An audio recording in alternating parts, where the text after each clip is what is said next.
Hey guys, tonight we're leaving behind the noise of the day and stepping into a slow, winding journey through history's quieter corners. You'll wander past candlelit workshops where clock gears hum, slip into moonlit gardens forgotten by time, and drift along misty harbors where ghost ships might still sail. There's no rush, just you, the soft rustle of pages in an ancient library, and the distant echo of music from a firelit village square. And yes, you probably won't survive this in the modern world, because here, the only deadlines are centuries old.so. Before you get comfortable, take a moment to like the video and subscribe, but only if you genuinely enjoy what I do here. And while you're at it, drop a comment with your location and what time it is right now. I love seeing how far these whispers travel. Now, dim the lights, maybe turn on a fan for that soft background hum, and let's ease into tonight's journey together. Hey guys, tonight we drift into the pale, flickering glow of candles swaying in a cold, stone palace. The wax pools lazily, as if it knows there's no rush, subscribe to the channel to motivate us to create the next video. Your breath curls in front of you, dissolving into the dim air that smells faintly of damp limestone and something old enough to have given up trying to be remembered. Your footsteps echo off columns so tall they could be holding up the sky.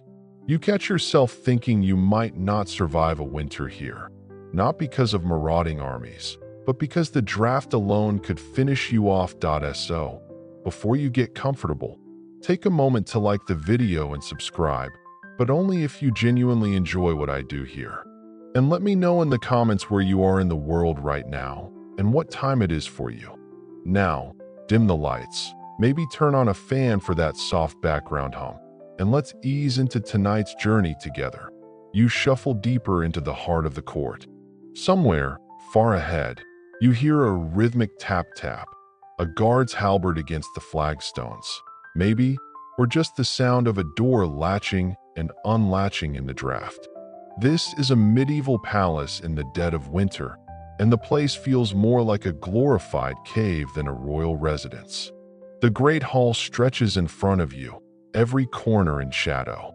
Even the banners droop, tired of holding their colors aloft as a figure moves in the half-light. A servant, maybe, carrying a tray with 2 goblets of wine.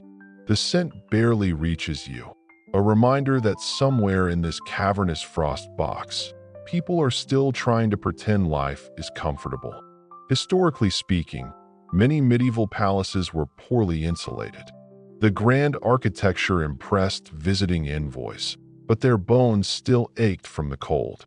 Royalty huddled near hearths that barely dented the chill, wearing furs indoors like they were prepping for a long march across Siberia. You pause beside a tall, narrow window, its glass warped and bubbled from ancient methods of production. Outside, the courtyard is a sheet of ice, glistening under a pale moon. Historians still argue whether this particular palace, let's say something modeled after Eastern European strongholds, was originally built for defense or simply to project power. The thick walls suggest one thing: the completely impractical roofline. Another, a muffled conversation drifts from a side chamber. 2 nobles, faces powdered pale, are debating something you can't quite make out. You lean in just enough to catch the word tribute, which could mean taxes or something more sinister. This was an era when tribute could arrive in the form of coin, exotic animals, or even a musician imported for a season to impress the neighbors. Quirky fact: in one documented court, a live polar bear was kept in the courtyard fountain, chained to a post, as an aesthetic choice. You keep moving, trailing your hand along the stone wall. It's slick in some spots, rough in others, and always cold. A torch flares nearby, throwing jittery shadows onto the wall in a way that makes them look like they're whispering secrets. In the kitchens, somewhere below your feet, cooks are probably turning spits over smoky fires, their fingers cracked from both heat and frost. You imagine the aroma of roasting game creeping upward, trying to mask the ever-present scent of damp stone. Past the hall, you find a narrow spiral staircase. It winds tightly, each step worn to a shallow bowl by centuries of feet. You climb, feeling your thighs burn a little, until you emerge into a smaller chamber, a royal bedchamber. If the embroidered hangings and elaborate carved bed are any clue. The bed looks grand, but you know better. The mattress is probably stuffed with straw, maybe feathers if the king's in a good mood, and draft-blocking curtains hang heavy around it. On a small table sits a candle holder, the wax dribbling over a brass base shaped like a rampant lion. Its tiny flame is the only warmth in the room. Please wonder like how and subscribe many to the channel to decisions were motivate us made to in this create the space, next video. With leaders wrapped in blankets, trying not to shiver in front of visiting dignitaries. Somewhere far below, a bell tolls, low and slow. It might be the signal for a meeting in the council chamber, or it could just be someone marking the hour for the servants. But here's the odd part. In some medieval courts, bells didn't always ring at consistent times. The concept of exact time was more fluid. The palace might have had a water clock or relied on sunlight, which in winter was about as helpful as a candle in a snowstorm. You step back toward the staircase, letting your eyes linger on the flame. The light trembles with the draft, like it's trying to decide if it wants to keep existing. That's when you realize the palace feels less like a home and more like a stage. Everything here is about appearances, from the frozen gardens to the icy reception halls. And you, walking through it, are just another actor passing through, your breath misting in the cold air. You step out of the palace and into a wind that bites your cheeks like it's personally offended you. Ahead, the dark line of the horizon shimmers with something warmer, a flicker of orange and gold, shifting like a dream. That's where the caravans move, groaning across the silk roads, their wooden wheels creaking like old men's knees. The desert night is sharper than you expected. Sand crunches underfoot, cold as powdered glass. The air carries a stew of smells: cardamom, drying leather, faint smoke from some distant campfire. A pair of camels plod past you, their feet silent in the dust, their eyes reflecting the moonlight like sleepy, disinterested stars. One of them looks at you like it knows you're not built for this terrain. It's right that a merchant waves you toward his fire. You sit cross-legged, the heat delicious against your frozen knees. His hands move quickly as he pulls a small cloth pouch from inside his robe. He loosens the drawstring, revealing curls of something dark red, almost black, saffron threads, worth more than their weight in gold. In fact, saffron was so prized in some cities that thieves could be executed just for carrying more than a suspicious pinch of it. He leans closer, whispering about a caravan robbed 2 nights ago. Silk gone, spice gone, 2 camels missing. He suspects the thieves are hiding in the salt hills to the south. Historians still argue whether such tales were truth or just marketing, because nothing made a trader's goods seem more valuable than implying someone risked their life to get them. Behind him, the caravan stretches into the dark, a snake of wagons and animals, their shadows dancing on the sand. Each wagon is piled high with goods: bolts of shimmering silk, jars sealed with wax, carved boxes holding who knows what. Somewhere in there, you smell cinnamon, dry rose petals, maybe even dried shark fin, because apparently nothing was too weird to sell along this route that a boy runs past carrying a bundle of cinnamon sticks longer than his arm. You watch as he delivers them to a woman who, in return, hands him a folded scrap of paper. The wind flips it open and you catch sight of a drawing, a crude map, maybe to a hidden water source, or maybe just a bored doodle. Travelers had to guard information like this as fiercely as their goods. Knowing one secret well could mean survival. You walk further down the line, the sand shifting under your boots. One trader is warming his hands over a brazier. He's wearing a coat lined with fur that looks suspiciously like it came from a snow leopard, illegal in most kingdoms, but out here the rules are as bendy as the dunes. Another man shows off a collection of strange seashells, insisting they came from an island far beyond known maps. He could be lying. You almost hope he is, because the alternative is a voyage that would have made half the crew seasick before day 3. A group of guards sit apart from the traders, sharpening curved swords with slow, deliberate strokes. Their eyes flick to you, weighing whether you're worth the trouble. You smile, carefully, and keep walking. Out here, trust is more fragile than glass. Somewhere behind you, a camel groans, a long, theatrical sound, as if it's sighing about the human race in general. You glance back and catch the sight of a young apprentice trying to load a crate far too heavy for him. He stumbles, the crate tips, and with a clatter, a small avalanche of nutmegs spills into the sand. Everyone freezes. The merchant runs over, scooping it up by the handful. Out here, losing spice is almost like losing coin straight from your purse. The night deepens.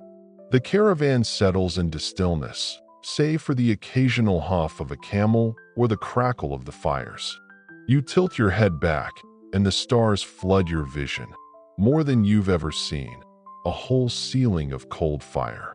The merchant beside you points upward, tracing lines between them. That one, he says, guides us east, but only if you know when to stop trusting it. You don't ask what he means. Out here, every answer comes with another story, and every story costs something. The desert sand gradually turns to cobblestone beneath your feet. The air shifts too, warmer, denser, carrying the scent of oil, brass, and something metallic that makes your teeth feel strange. You've wandered into a quiet town, the sort that looks like it's been napping for the last 2 centuries. You pass shuttered shops, their signs swinging faintly in the breeze. One creaks open just enough for a strip of yellow light to spill across the street. A gentle ticking drifts out, a heartbeat made of brass and steel. You step inside. It's dim, the air heavy with the perfume of wood shavings and machine oil. Shelves are crowded with clock faces, each one frozen at a different hour. On a central workbench, an old man bends over an open case, his hands moving with the kind of precision that only comes from decades of doing the same thing and liking it. His spectacles slide down his nose as he peers into the tiny gears. Without looking up, he says, "Careful." The floor tilts. He's right. You feel it immediately, that subtle slope that nudges you toward a wall stacked with pendulums. Some swing, some stay still, all reflecting the warm lamplight like slivers of gold. On the wall hangs a massive clock, ornate, with carved wooden angels that look like they've been judging people since birth. It's been broken for 143 years, the old man says, as if you'd asked. Historians still argue whether the design was flawed from the start or whether someone sabotaged it for the mayor's grand unveiling. He gestures for you to come closer. The table between you is a miniature graveyard of gears, springs, and screws. One particularly odd piece catches your eye. Please like and subscribe to the channel to motivate us to create the next video. Endless friction. That, he says, came from a clock meant to run for 500 years without stopping. It lasted 12.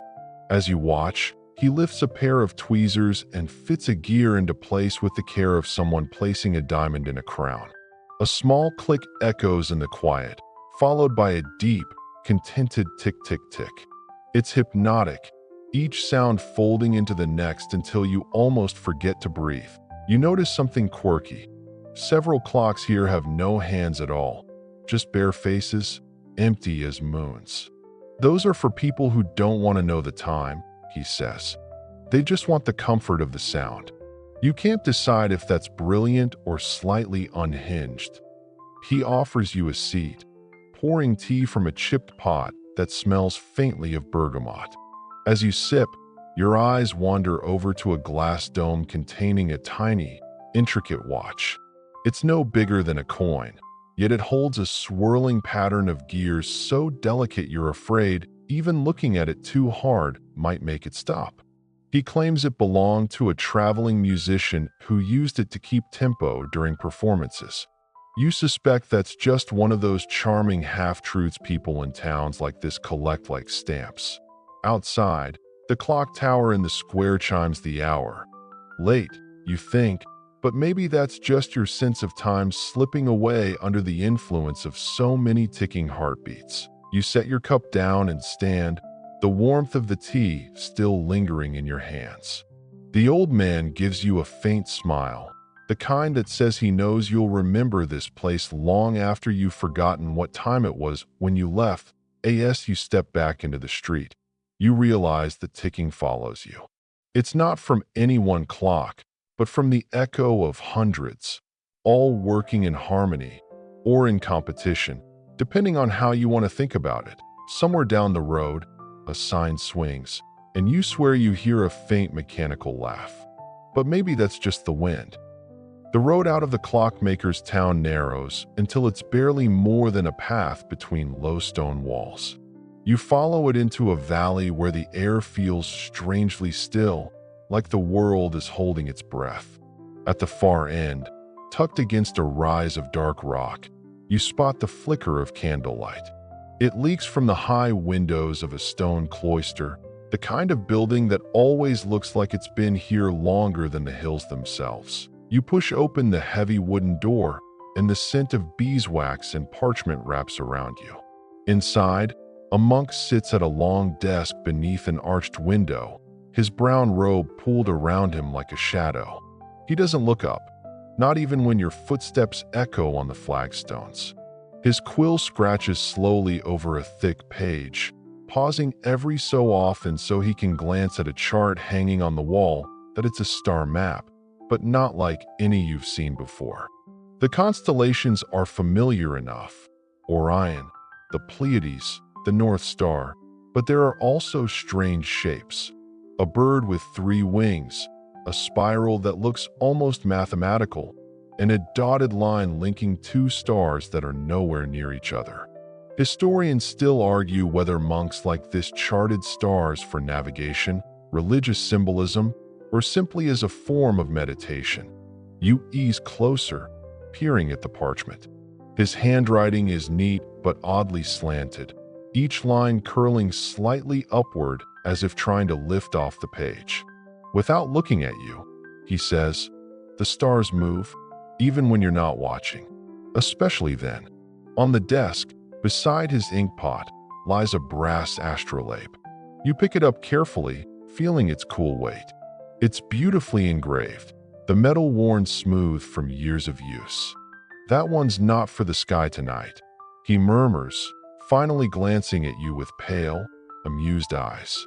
"It's for the sky next spring." He gestures for you to follow him outside. You step into the cloister garden, where the night air is even colder than you expected. He points upward. The sky is a riot of stars, so clear it's almost too much to look at. He traces an arc with his finger, marking the slow movement of a bright point toward the horizon. "That," he says, "will vanish for a season." Some say it hides behind the sun. Others think it simply grows tired. You try not to laugh, but he catches the smirk. "Oh, you think you know better? Wait a few hundred years. The sky will surprise you." Back inside, he shows you a drawer filled with small discs, each etched with patterns of dots and lines.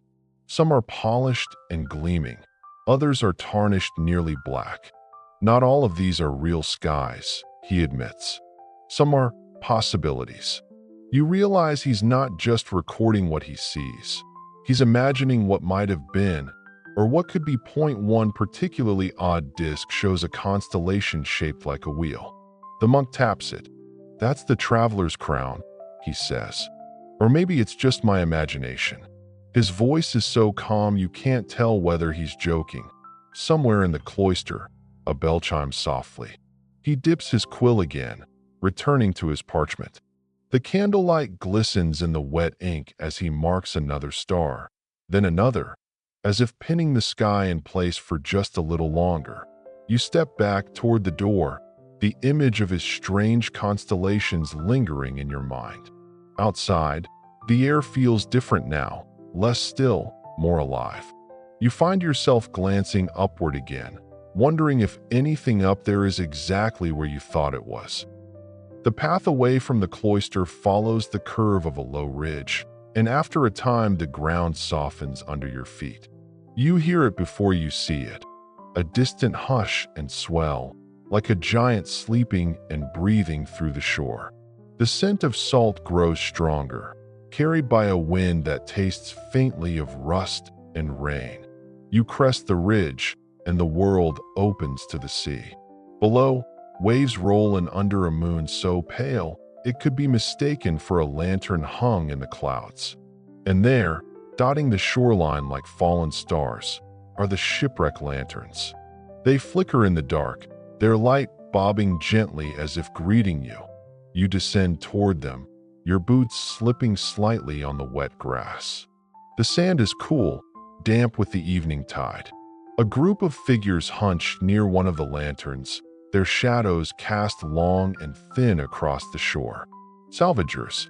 They speak in low tones, their words muffled by the wind, but you catch phrases, copper fittings, the captain's chest, don't let it wash away. One lantern sways on a post hammered into the sand. Its glass is clouded with salt crystals, but the flame inside burns steadily. You glance toward the dark outline of a half-submerged hull jutting from the shallows. Its timbers are blackened, perhaps from fire, or maybe just centuries of salt water gnawing them down. Historians still argue whether this particular wreck was a victim of a sudden storm or of a deliberate scuttling to hide contraband that a man in a heavy coat waves you over. He's holding a tarnished spyglass, which he offers for you to peer through. You lift it, adjusting the focus until the wreck sharpens, planks curling like ribbon, a mast leaning at an impossible angle, and something glinting faintly in a gap between the boards. Silver, maybe, he mutters, or just a trick of the moon. Farther down the beach, a pair of salvagers work at pulling up a tangled fishing net from the shallows. The net isn't empty. Several small wooden boxes are caught in it. One breaks open in the surf, spilling out what looks like hundreds of tiny glass beads. They roll and vanish into the wet sand, the waves stealing half of them before anyone can react. You wander toward a lantern standing by itself, the tide lapping at its base. Inside, the candle is almost spent, its flame trembling. The post it hangs from creaks softly as the water pulls at it, a sound not unlike a rope twisting on a ship's deck. A salvager calls out, and you turn to see him holding a carved figurehead, its paint long gone, its wood pale and waterlogged. The face is serene, almost smiling. One of the older men snorts. She's smiling because she's not stuck on that ship anymore. The air is damp enough to cling to your skin. Somewhere above the roar of the surf, you hear the faint clink of metal, someone sorting coins, maybe, or just the wind rattling something loose on a whim. You wade a few steps into the water. The cold bites instantly, wrapping around your ankles like chains. You glance down and see fragments of blue and white porcelain tumbling in the shallows, their patterns faded but still elegant. Quirky fact: on some wrecks, porcelain was the least damaged cargo, surviving decades or even centuries under the waves while metal and wood rotted away. The moon slides behind a cloud, dimming the scene until only the lanterns hold their small, stubborn glow. The salvagers keep working, their movements slow and deliberate, as if they've made peace with the idea that they'll never find everything, and that maybe some things are better left buried. You step back onto the shore, sand sticking to your wet boots. Behind you, the waves keep rolling in, erasing footprints almost as soon as they appear. And still, the lanterns sway, quiet, patient, waiting for whoever comes next. Leaving the salt-sweet air behind, you find yourself wandering into a different world altogether. A garden, though unfinished and half-forgotten, tucked behind a vast stone wall. The air here smells soft, like crushed herbs and damp earth warmed by the sun. Pebbled paths wind between low hedges, some trimmed with care, others wild and sprawling, as if nature itself had given up trying to follow orders. The garden's layout hints at grand plans, patterns laid out on parchment that were never quite realized. Curved beds meant to hold vibrant blooms now cradle only weeds and tiny seedlings braving their chance. A stone bench sits beneath an ancient tree, its gnarled branches reaching skyward like arthritic fingers. You imagine the Empress herself, pacing these paths, her thoughts as tangled as the vines climbing the trellis. Historians still argue whether this garden was meant as a place of meditation or a political statement, a way for the Empress to show control over nature and time alike. Some say she intended to fill it with rare flowers from across the empire, while others whisper of secret chambers beneath the soil, filled with treasures or whispered conspiracies. You spot a small fountain, its waters barely trickling, fed by a cracked pipe. Moss clings stubbornly to the stones, and at its base, tiny frogs leap in and out of sight. Here's a quirky detail. One of the flowers rumored to have been planted, an elusive blue lotus, was believed to induce dreams so vivid you Please like and subscribe to the channel to motivate us to create the next video. Though no one has seen one bloom in centuries. Your footsteps crunch over gravel as you circle the garden's edge, catching sight of a half-finished sundial, its gnomon crooked and unable to cast a proper shadow. It strikes you as oddly poetic, like the entire garden was caught between moments. Never quite reaching its intended purpose, the gentle breeze stirs, carrying petals from a wild rose bush that somehow escaped the neglect. The scent is faint but calming, wrapping around you like a soft blanket. You lean against the stone wall, feeling its cool solidity, and for a moment, the past feels close enough to touch as the sun dips lower. Shadows lengthen across the tangled paths, and you realize that some plans, no matter how grand, are destined to remain unfinished, their beauty lying in their imperfection. You step away from the tangled elegance of the Empress's garden, the scent of crushed herbs fading behind you as the terrain shifts beneath your feet. The sun has dipped further, and now you approach a towering fortress perched like a sentinel atop a craggy hill. Its walls, worn but stubborn, rise abruptly against the darkening sky. The wind whistles through the gaps in the battlements, carrying with it the dry grit of the desert beyond. As you walk closer, you notice the stones are scarred, pocked with old arrow slits and the occasional battered scorch mark from long-forgotten fires. You pause at the heavy wooden gate, its iron studs cold under your hand. The fortress feels abandoned, but not quite empty. The silence hums, as if the stones themselves hold their breath. Inside, shadows stretch long and deep. You wander through corridors where the air is cool and dry, touched with the faintest scent of sweat and leather. The floor creaks underfoot in places, a reminder that this place once teemed with life. Soldiers on patrol, orders barked through stone halls, footsteps chasing echoes. Now, only the wind moves freely. Historians still argue whether this fortress was primarily a defensive stronghold or more a symbol of power meant to intimidate rivals. Its architecture combines brutal practicality with flashes of ornate detail, a carved relief here, a polished brass fixture there, that seem almost at odds with the rugged surroundings. You find yourself on the battlements just as the first stars prick the velvet sky. The wind is a cold, sharp blade, and the desert stretches endlessly beyond, a vast sea of sand rippling in the moonlight. You imagine the guards who once stood here, eyes straining to catch any sign of danger, their hands gripping weapons that are now long gone. Quirky fact: some desert fortresses were designed with secret escape tunnels that led to underground water sources, hidden lifelines in the harshest of sieges. Whether this one has such a tunnel remains a mystery, as none of the explorers who have tried to find it have returned with more than stories. You run your fingers along the battlement wall, feeling the rough texture of sun-baked stone and the occasional trace of old paint. Somewhere below, you think you hear the faintest sound of footsteps, not yours, but a distant echo that vanishes when you turn. You step back from the edge and find a small alcove carved into the wall. It's empty save for a few scattered bones, likely the remains of rats or birds. Still, the alcove feels like a place where someone might have hidden, watched, or waited.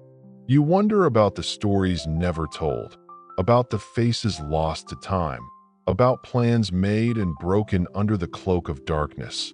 The night deepens, and you sense the fortress itself breathing in the cold desert air, waiting, watching, silent but alive.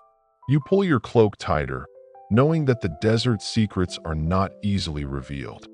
You leave the fortress behind, stepping down toward a quiet river that threads through the valley like a silver ribbon. The air here is softer, carrying the gentle scent of damp earth and steeping tea leaves. Along the bank, wooden tea houses perch precariously on stilts, their paper windows glowing warm and inviting against the evening chill.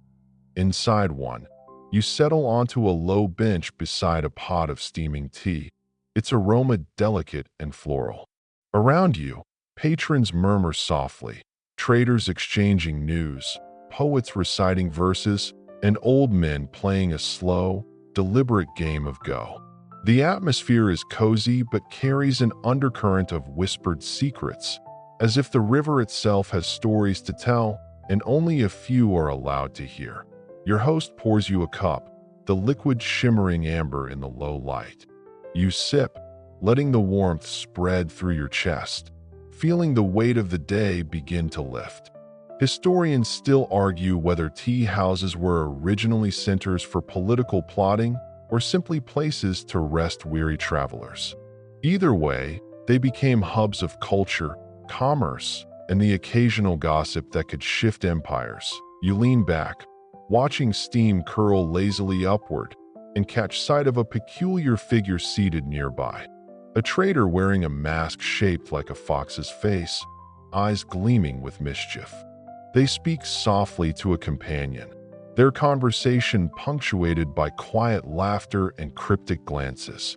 Quirky fact: in some regions, tea houses employed secret message runners who slipped coded notes hidden in tea leaves or carved wooden spoons.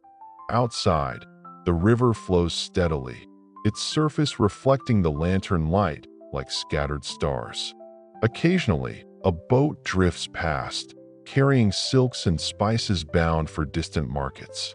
You imagine the traders exchanging tales of impossible bargains, lost caravans, and goods so rare they might as well be magic. The room hums with a soothing rhythm, the clink of cups, the shuffle of feet, the soft rustle of silk robes. It's a lullaby woven from human voices and the river's steady song. You close your eyes briefly, imagining yourself drifting down that river, carried by stories old as time itself. When you open them again, the masked trader catches your gaze and offers a slight nod. You return it, knowing that some connections are made without words. The tea is nearly gone, the cup light and empty in your hands, but the warmth lingers, like a gentle reminder that even the quietest places hold worlds waiting to be discovered. You step through a heavy set of marble doors into a vast hall, its floors gleaming with polished stone that reflects the flickering light of countless chandeliers overhead. The air is thick with the scent of burning resin and something faintly metallic, like old coins rubbing together. Here, the world feels different, heavier, like history has settled into every crack and crevice. Around you, figures move gracefully, their faces hidden behind ornate masks crafted from gold and ivory. The masks are elaborate, depicting everything from fierce animals to serene gods, each more detailed than the last. Beneath the masks, whispered conversations flutter like moths, half-spoken plans, cryptic warnings, the shuffle of silk skirts and polished shoes. You realize you've stumbled into a masked ball held in a marble hall centuries ago, a gathering where nobles danced and schemed in equal measure. Masks allowed them freedom to express forbidden desires, and freedom to hide betrayals behind a painted smile. Historians still argue whether such events were mere decadence or strategic moves in the deadly game of court politics. As you move deeper, a masked dancer pauses and locks eyes with you, their gaze sharp, calculating. There's something unsettling about the way their head tilts slightly, as if measuring your worth. You remember quirky tales of such masked balls where assassins mingled among guests, their weapons hidden beneath robes and behind fans. The music shifts, a slow, haunting melody from lutes and flutes that weaves through the hall like smoke. The dancers move with a grace that seems almost unnatural, their bodies telling stories without words. You notice a pair in particular, one's mask shaped like a crow, the other a serpent, their steps perfectly synchronized as if rehearsed 1,000 times. The sudden laughter bursts forth, light, but with an edge. It echoes through the hall, making shadows flicker against the walls. You glance toward the sound and catch a glimpse of a masked figure slipping through a side door, clutching a small, folded note. You wonder what secrets the note holds, and whether anyone will ever read it. You slip back toward the exit, the click of your shoes muffled by the music. The marble hall seems to pulse with unspoken promises and threats, and as you leave, you feel the weight of 1,000 hidden stories pressing gently on your shoulders. You find yourself climbing a narrow, winding staircase that spirals up inside an ancient clock tower. The stone steps are uneven beneath your feet, worn smooth by generations who have ascended and descended, chasing the elusive measure of time. The air grows cooler and quieter the higher you climb, until only the distant ticking of the massive clock remains at the top. You step onto a small platform surrounded by towering gears and swinging pendulums. The enormous clock face looms overhead, its hands frozen at an indeterminate hour. You reach out, tracing the cold metal rim, and wonder why the clock stopped so long ago. Historians still argue whether this clock tower ever truly kept accurate time or was meant more as a monument to human ambition, an attempt to capture and control the relentless march of hours. Some suggest the gears were deliberately sabotaged during a political coup. Others believe the mechanism was simply too complex for the era's technology. As you gaze out from the tower, the city sprawls beneath you, streets twisting like ribbons in the fading light. You notice other clocks scattered across rooftops, each telling slightly different times. It's as if the city itself can't agree on when the day should end or begin. A quirky fact: in some towns, clock towers had bells that rang not only on the hour, but also to warn of storms, fires, or even approaching enemies. People relied on these sounds to mark their days, and when the bells fell silent, anxiety crept in like a slow fog. The massive pendulum nearby swings steadily, its rhythm hypnotic. You try to count the seconds it takes to complete a full arc, but lose track after a few swings. Time here feels slippery, bending to the mood of the moment rather than the strict laws of physics. That a small plaque near the clock's base reads, "The hour belongs to those who listen." You lean against the cold stone wall, letting the ticking wash over you. Somewhere deep inside, you wonder if time truly began with this clock, or if it's always been slipping past, indifferent to human inventions. The wind whistles softly through broken windows, carrying the faint scent of oil and old wood. You close your eyes, imagining the hands moving again, steadily marking each moment until this city wakes up and catches up with the passing hours. You step down from the clock tower and find yourself in the bustling heart of an empire's edge, where market stalls stretch out like a living mosaic of colors and smells. The air is thick with the scent of exotic spices, cumin, saffron, and something darker you can't quite place. Voices shout in a dozen languages, haggling over goods that seem too rare or strange to be real. Vendors display their wares proudly, bolts of fabric shimmering like captured sunlight, jars filled with bright powders, baskets heaped with fruits you've never seen. The ground is a jumble of straw, broken pottery, and spilled grains, crunching underfoot as you navigate through the throng. Historians still argue whether this market was primarily a place for local trade or a crossroads where empires clashed and alliances were made or broken amid the noise and dust. You pause by a stall where a merchant offers you a curious object, a small carved figurine, worn smooth by countless hands. He tells you it's a charm to ward off bad luck, though you suspect it might also be a clever souvenir for travelers too tired to bargain. Nearby, a storyteller gathers a small crowd, weaving tales of distant lands and legendary beasts.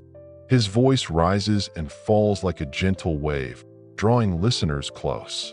Quirky fact: some traders carried live birds trained to carry messages, turning the market into a hub of secret communications, even espionage. The sun dips lower, casting long shadows across the marketplace. Lanterns flicker to life, their soft glow mingling with the fading daylight. The chatter mellows, becoming a steady murmur punctuated by laughter and the clink of coins that as you move on. You catch a glimpse of a group of children chasing a goat through the stalls, their laughter ringing clear and joyful amidst the chaos. You take a deep breath, the mix of scents and sounds settling around you like a comforting blanket. Here, at the edge of empire, life pulses in vibrant, unpredictable rhythms, inviting you to lose yourself in its endless stories. From the lively market, you wander toward a towering library whose steps seem to reach endlessly upward, curling like the spine of a sleeping dragon. The stone facade is weathered but proud, its heavy doors creaking as you push inside. The air here is cool and thick with the scent of ancient paper and polished wood, a scent that feels like holding a secret in your hands. Inside, endless shelves climb higher than your eyes can follow, packed with scrolls, codices, and leather-bound tomes. You hear the soft rustle of pages turning and the occasional cough, but otherwise, the silence is deep and reverent. You notice that the stairs wind not just upward, but sometimes spiral back down, creating a labyrinth of knowledge. Historians still argue whether this library was built to store the world's wisdom or to guard dangerous secrets that few were meant to find.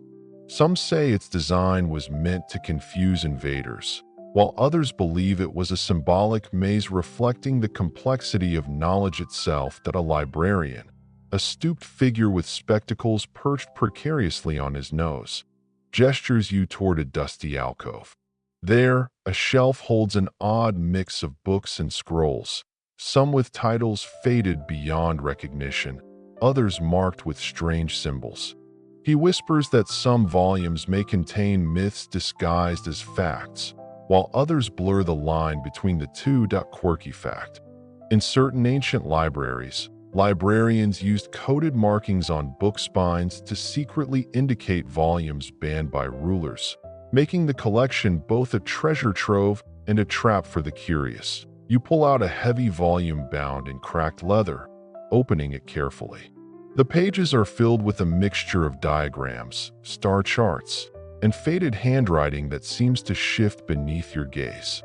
It's a puzzle, an invitation to explore not just what's written, but what's hidden between the lines. As you ascend a staircase carved from dark oak, you glance back to see the librarian disappearing into a shadowed alcove, his fingers tracing the spine of another mysterious book.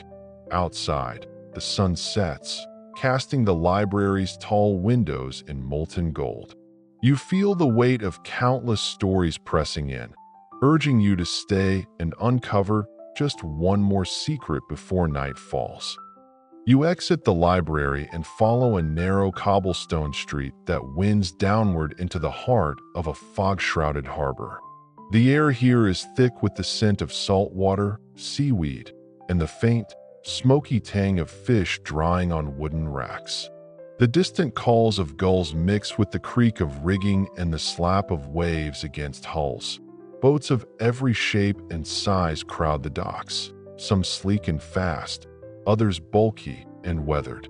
Fishermen haul in nets heavy with silvered fish, while merchants shout over the din, bargaining fiercely for the day's catch or the latest exotic cargo.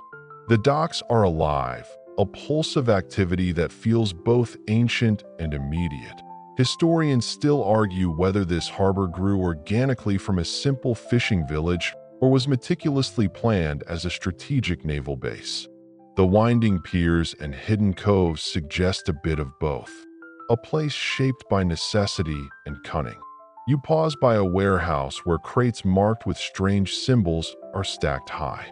A dock worker wipes sweat from his brow and tells you tales of secret shipments, cargoes of spices, silk, even rare animals smuggled under cover of night. Quirky fact: some ships carried disguised compartments built into their keels to hide contraband from prying eyes. As twilight deepens, lanterns strung along the docks flicker to life, casting warm pools of light onto slick wooden planks. A boat's bell tolls softly, a slow, melancholy sound that seems to echo across the water and into your chest. Nearby, an old sailor leans against a post, his weathered face creased like a well-read map. He catches your eye and offers a crooked smile, sharing a whispered legend of a ghost ship said to sail these waters, forever searching for a lost captain. You watch as a fishing boat slowly pulls away from the dock, its lanterns bobbing like fireflies. The mist thickens, swallowing shapes and sounds until only the rhythmic slap of water against wood remains.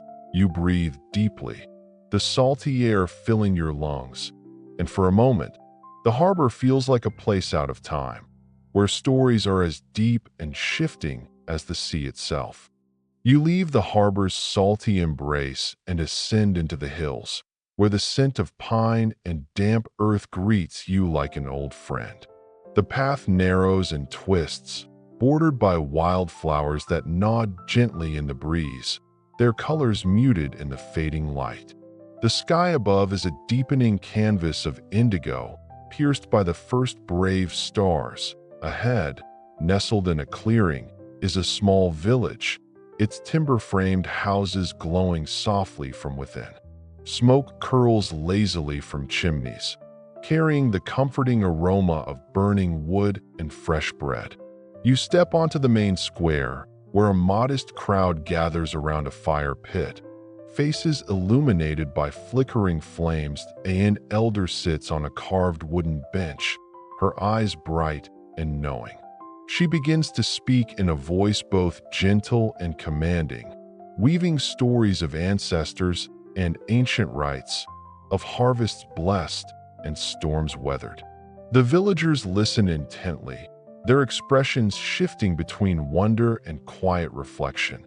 Historians still argue whether these gatherings were purely social or served a deeper purpose, a way to pass down knowledge when written words were scarce, or perhaps to forge a communal identity against the ever-changing world.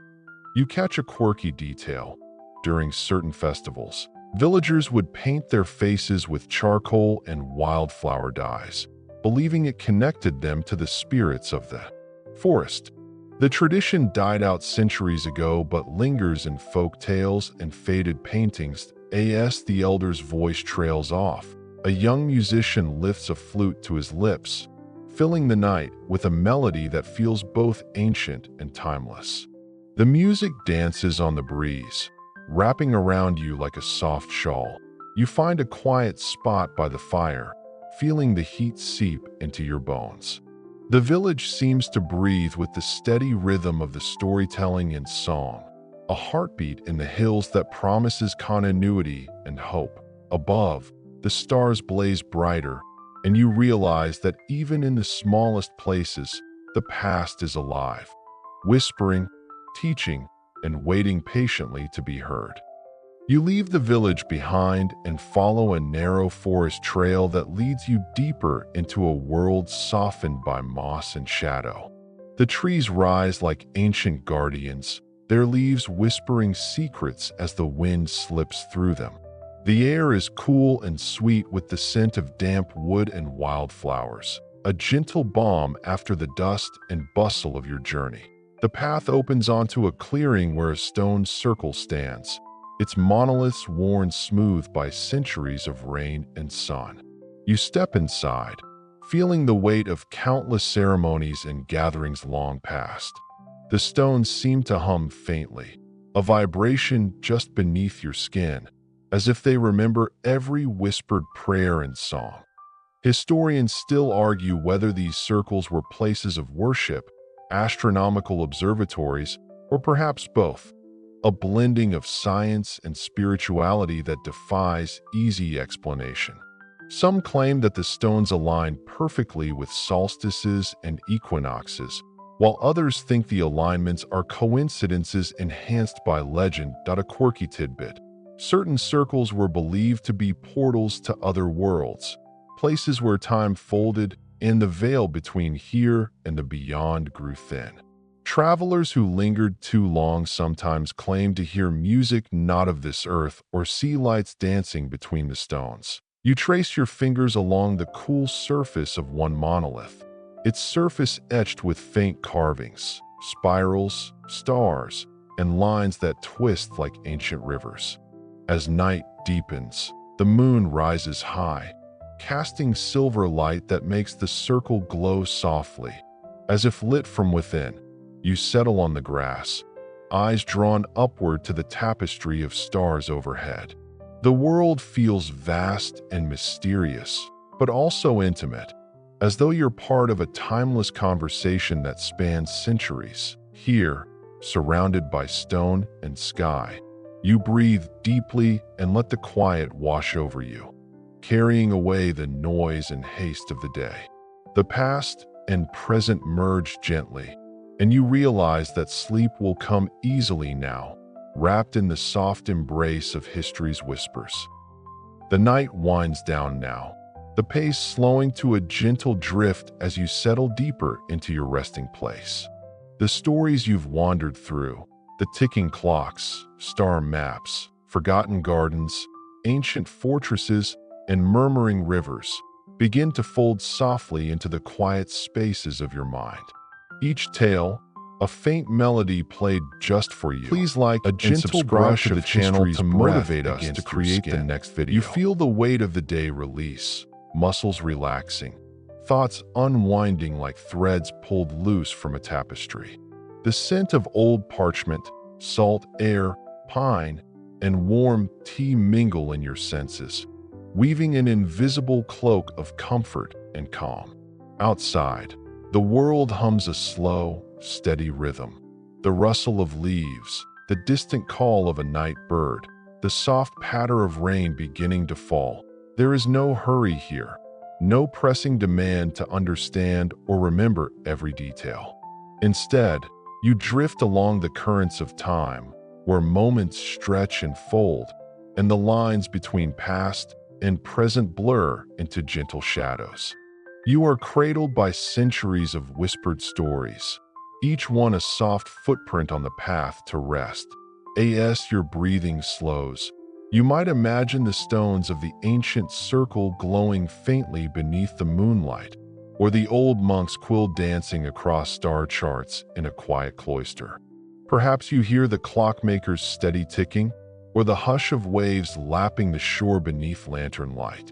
These echoes invite you to sink further into peace, deeper into the soothing night. Now, dim the lights, maybe turn on a fan for that soft background hum, and let the quiet carry you gently away. Sleep will find you soon, wrapped in the softest embrace.